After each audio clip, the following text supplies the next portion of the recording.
नमस्कार साथियों, निर्माण क्लासेज अयोध्या में आपका हार्दिक स्वागत है। आज हम लोग नए टॉपिक जनहित याचिका के बारे में, पब्लिक इंटरेस्ट लिटिगेशन के बारे में थोड़ी बहुत चर्चा करेंगे। जनहित याचिका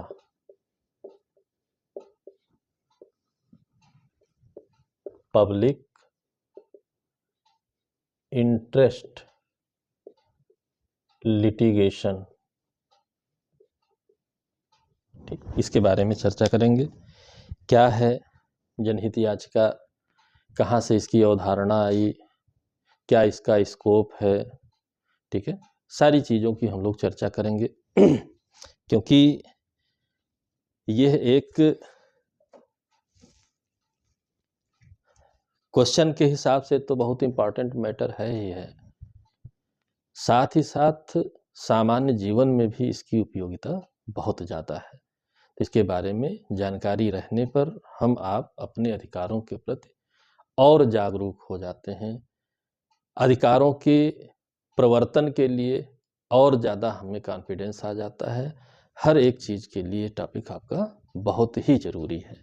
तो क्या होता है पब्लिक इंटरेस्ट लिटिगेशन, ठीक है, PIL, और इसको शार्ट में PIL भी कहते हैं, ठीक है। कहाँ से इसकी अवधारणा भारत में आई, कब से इसकी अवधारणा भारत में आई और आज के दिन में किस तरह से हम इसका प्रयोग कर सकते हैं, सभी बातों के साथ हम पब्लिक इंटरेस्ट लिटिगेशन को पढ़ेंगे, ठीक है। अब हम PIL की अगर बात करें तो ये किसके बारे में, बहुत सिंपल सी बात कही जाती है कि PIL ने अमीरों और गरीबों के बीच की खाई को समाप्त कर दिया। अब बात आई कि हो सकता है प्रश्न इस तरीके से आ जाए कि निम्नलिखित में से किस याचिका ने अमीरों और गरीबों के बीच की खाई को समाप्त कर दिया। तो आप लिखिए, मान लीजिए मेंस में आता है, प्रीलिम्स में ऑब्जेक्टिव आता है, कहीं पर भी, तो ये लाइन बहुत कुछ इंडिकेट कर देती है कि PIL ने अमीरों और गरीबों के बीच की जो खाई थी उसे समाप्त कर दिया।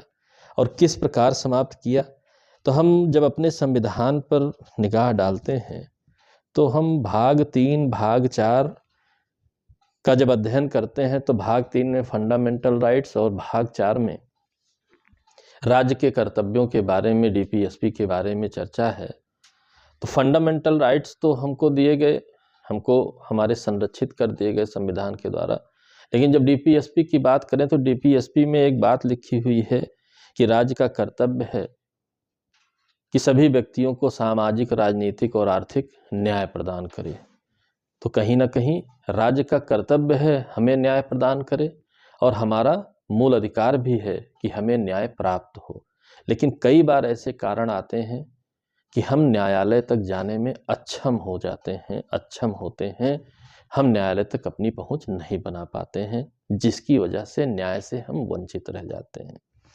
कई बार ऐसा होता है कि जो विधिक प्रक्रियाएं हैं लोअर कोर्ट्स में, उसमें उलझ कर हम न्याय की प्रक्रिया से, न्याय के लाभ से, न्याय से वंचित हो जाते हैं। इन सभी बातों का, इन सभी समस्याओं का जो समाधान है वो PIL हमें प्रदान करता है।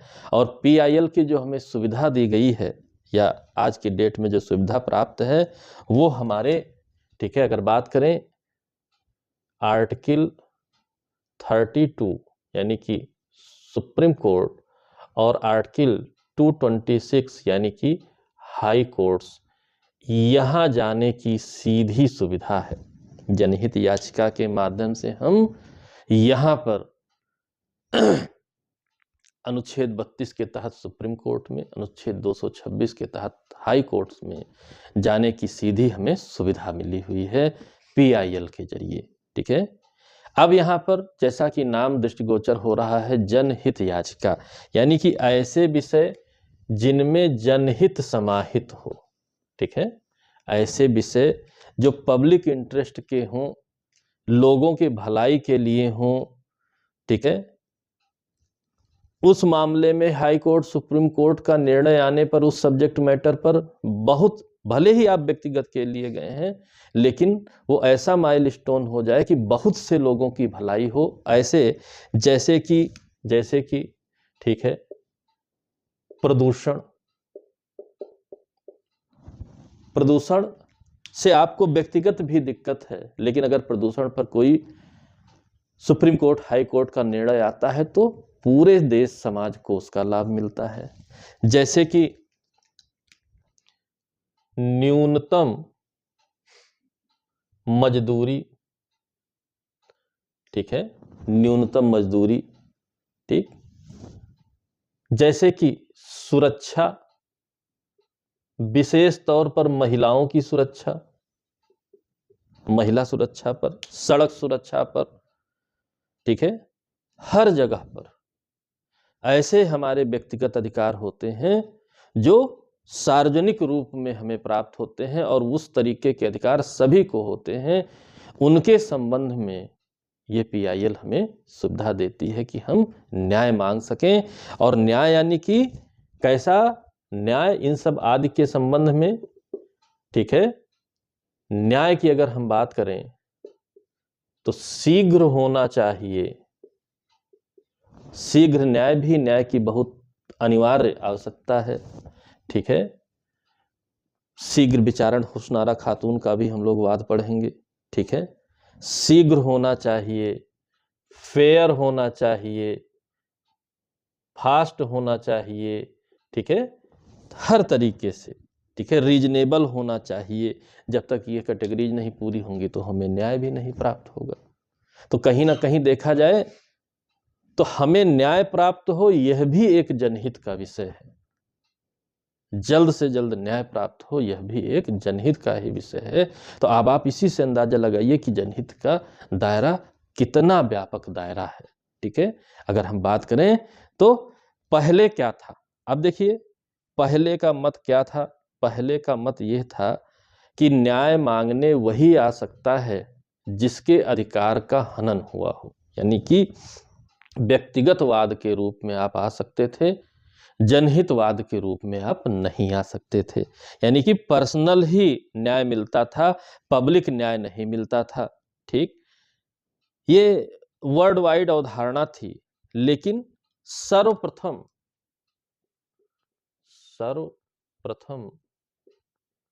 USA में,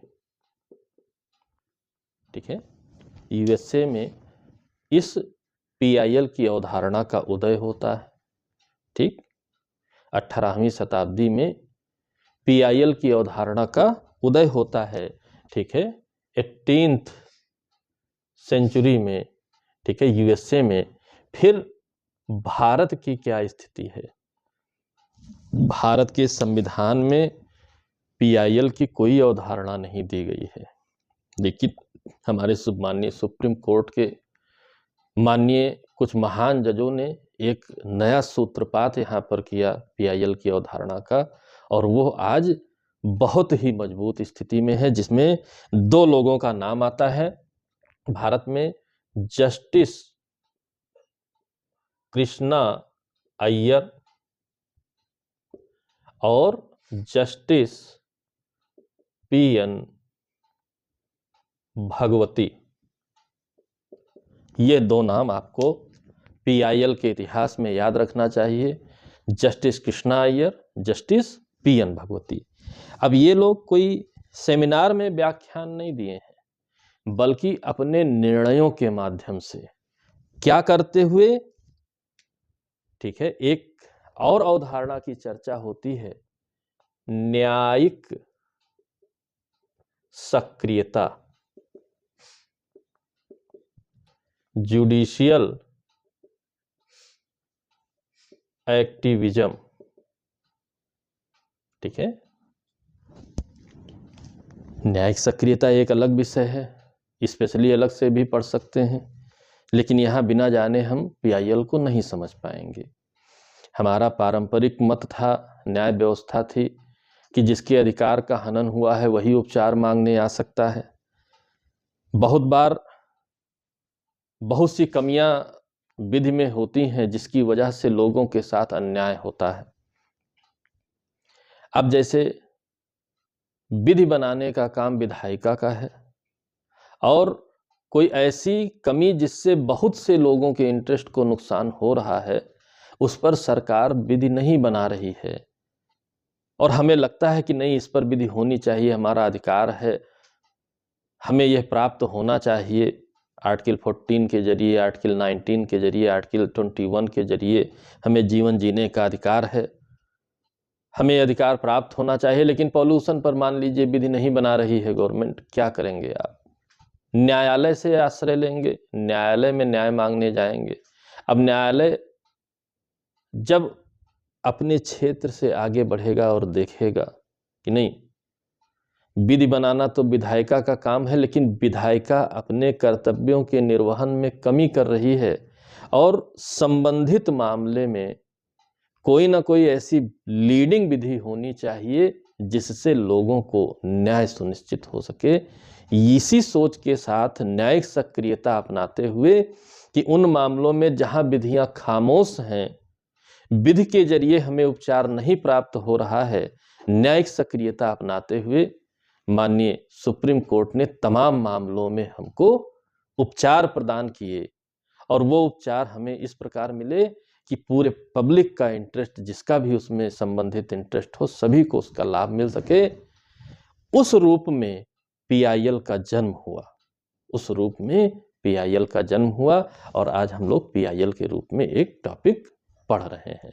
यानी कि पीआईएल न्यायिक सक्रियता का परिणाम है। न्यायालय ने आवश्यकताओं को समझते हुए जो अपने जजमेंट दिए हैं, वह परिणाम है। बहुत से मामलों, अब इन्वायरमेंटल लॉ आपका जो है 1986 में आया, जबकि एमसी मेहता का केस जो है उससे पहले आता है। तो जब एमसी मेहता में पर्यावरण के अधिकार को हमारा मूल अधिकार माना गया, तभी तो जो है सरकार को लगा नहीं, हमसे कमी हो रही थी, क्यों ना हम पर्यावरण विधि बना करके दें। तो इसी तरीके से बहुत सी विधियां, विशाखा बनाम राजस्थान राज्य में महिलाओं का कार्यस्थल पर शोषण हो रहा था, उस पर विधि खामोश थी।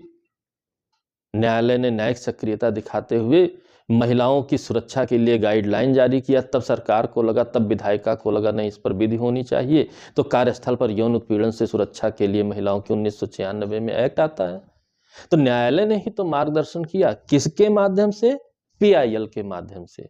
इसीलिए इस टॉपिक में केस लाज बहुत इंपॉर्टेंट हो जाते हैं। तो कौन कौन से केस लाज हमें पता होने चाहिए? तो सर्वप्रथम जस्टिस कृष्णा अय्यर की अगर हम बात करें, तो सर्वप्रथम जस्टिस कृष्णा अय्यर के जरिए एक वाद आया था, ठीक है, मुंबई कामगार सभा, ठीक है, बनाम अब्दुल थाई, 1976। मुंबई कामगार सभा वर्सेस अब्दुल थाई, ठीक है, 1976 में आया, और इसी वाद में पीआईएल का बीजारोपण हुआ। ठीक, सर्वप्रथम पीआईएल की चर्चा किस वाद में की गई? मुंबई कामगार सभा वर्सेस अब्दुल थाई के वाद में सर्वप्रथम इसकी चर्चा की गई, और उसके बाद इसका लगातार विकास होता रहा, ठीक है, इसका विकास होता रहा, और इस्टेब्लिश हुआ यह जा करके एमसी मेहता के वाद में। लेकिन उससे पहले भी एक मोस्ट इंपॉर्टेंट वाद है, ठीक है, हुस्न आरा खातून का, हुस्न आरा खातून वर्सेस बिहार राज्य, 1979 का वाद है। इसमें एक व्यक्ति जेल में बंद था कि अगर जिस अपराध के लिए उसको बंद, अंडर ट्रायल बंद था, जिस अपराध के लिए उसे बंद किया गया था, अगर उसमें सजा भी हो जाती तब भी वो पहले छूट जाता। अभी ट्रायल ही चल रहा है और वो जेल में निरुद्ध है। अब आप बताइए, इससे बड़ा अन्याय क्या होगा? तो यहाँ पर पीआईएल के माध्यम से, हुस्न आरा खातून के माध्यम से, इस वाद के माध्यम से हमको क्या प्राप्त होता है? त्वरित न्याय का, ठीक है, फास्ट ट्रायल का एक फंडामेंटल राइट प्राप्त होता है, जो कि पीआईएल का परिणाम था। ये बात याद रखे रहिएगा, ठीक है। फिर आता है एसपी गुप्ता बनाम भारत संघ का वाद, ठीक है, न्यायाधीश स्थानांतरण का मामला है, ठीक। यमसी मेहता बनाम भारत संघ का बात, कई मामले इस तरह से आए। तो सबसे पहले आपको जानना चाहिए, मामले बहुत से हैं, कभी केस लाज में पढ़ेंगे, ठीक। फिलहाल जो इंपॉर्टेंट है, एसपी गुप्ता बनाम भारत संघ 1982,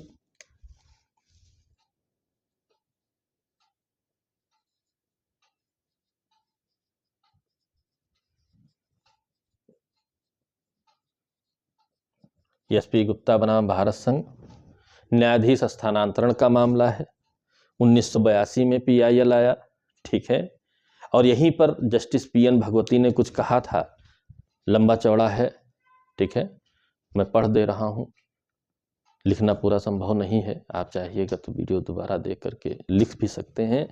इन्होंने कहा, यदि कोई व्यक्ति, समाज या वर्ग जिसको विधिक क्षति पहुंचाई गई है या विधिक अधिकारों का अतिक्रमण हुआ है, अपनी निर्धनता या अन्य कारणों से वह संवैधानिक या विधिक अधिकारों के संरक्षण के लिए न्यायालय में आने में असमर्थ है, तो समाज का कोई अन्य व्यक्ति या संघ न्यायालय में उसको पहुंची विधिक क्षति के निवारण के लिए आवेदन दे सकता है। और उक्त परिस्थितियों में, यानी कि एक गरीब या अन्य कारण से न्यायालय नहीं जा पा रहा है, तो उसकी ओर से कोई प्रतिनिधिवाद ला सकता है, रिप्रेजेंटेटिव वाद ला सकता है। और साथ ही साथ इसका विस्तार सर्वप्रथम भारत में और बड़ा विस्तार किया गया, कहा गया जस्टिस पीएन भगवती द्वारा कि पत्र लिखकर उपचार मांगा जा सकता है, यानी कि आप सीधे सुप्रीम कोर्ट या हाई कोर्ट को पत्र लिखकर अपनी समस्या से सूचित कर दीजिए, तो वो संज्ञान लेकर के उचित विधिक कार्यवाही कर सकते हैं, ठीक है। पत्र लिख करके भी उपचार मांगा जा सकता है, यहां पर कानूनी बारीकियों का पालन करने की आवश्यकता नहीं है, इसलिए ये केस इतना इंपॉर्टेंट है, ठीक है। अगला आता है आपका एमसी मेहता बनाम भारत संघ, एमसी मेहता वर्सेस भारत संघ। आप बहुत अच्छे से इंट्रोड्यूस हैं इस वाद से। विशाखा बनाम राजस्थान राज्य, ठीक है, विशाखा बनाम राजस्थान राज्य, ठीक।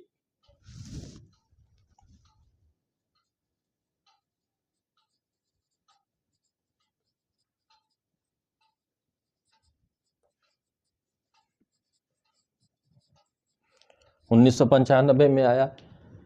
ये सब लीडिंग वाद हैं। नई नई न्यायिक सक्रियता के जरिए विधि बनी, पीआईएल का उपयोग किया गया और भारतवासियों को जल्द उचित न्याय देने की व्यवस्था अपनाई गई अनुच्छेद 32 और 226 के तहत, ठीक है। अब यहां पर वही एसपी गुप्ता ने कहा, एक शब्द यूज होता है लोकस स्टैंडाई, ठीक है, यानी कि जो असमर्थ की ओर से वाद लाने वाला जो हेल्प करता है उसको लोकस स्टैंडाई कहते हैं। तो यहीं पर मान्यता दी गई थी प्रतिनिधिवाद की। प्रतिनिधिवाद भी लाया जा सकता है सार्वजनिक पब्लिक इंटरेस्ट के मामले में।